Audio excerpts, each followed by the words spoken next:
শনিবার তেলিয়ামুড়া চৈতন্য আশ্রমে অনুষ্ঠিত হয় এই রক্তদান শিবির। উল্লেখ্য, ক্ষিতীশদেব মেমোরিয়াল সোশ্যাল ওয়েলফেয়ার কমিউনিটি কেবল রক্তদান শিবিরই করে না, তেলিয়ামুড়ার বিভিন্ন বিদ্যালয়ে দুস্থ কৃতি ছাত্রছাত্রীদের জন্যেও বৃত্তির ব্যবস্থা করে চলেছে। বিগত দিনে ঘটে যাওয়া বন্যা পীড়িত মানুষের জন্যেও খাদ্য সামগ্রী বিতরণ করে এই ওয়েলফেয়ার।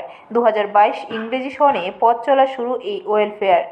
তখন থেকেই নানা সামাজিক কাজ করে চলেছে প্রতি বছর এই সোসাইটি। আগামী দিনেও সামাজিক কাজ জারি রাখবে বলে জানান কমিটির সদস্যরা।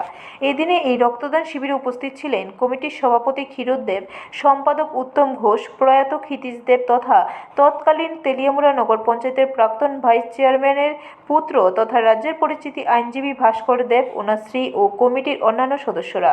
এদিন মোট 35 জন রক্তদাতা স্বেচ্ছায় রক্তদান করে বলে জানান ওনারা। আজকে ক্ষিতীশদেব মহোদয়ের প্রয়াণ দিবস। এই দিনটাকে স্মরণীয় রাখতে আজকে আমাদের যে কমিটি, সেই কমিটি আজকে একটা রক্তদান শিবিরের আয়োজন করেছে।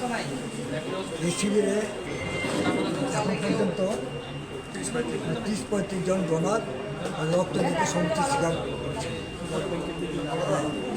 কিন্তু দুঃখের বিষয় আমরা অনুষ্ঠানটা করতে দেরি হচ্ছে। ব্লাড ব্যাংকের কর্মকর্তারা এখানে ব্যুরো রিপোর্ট, খবর ত্রিপুরা।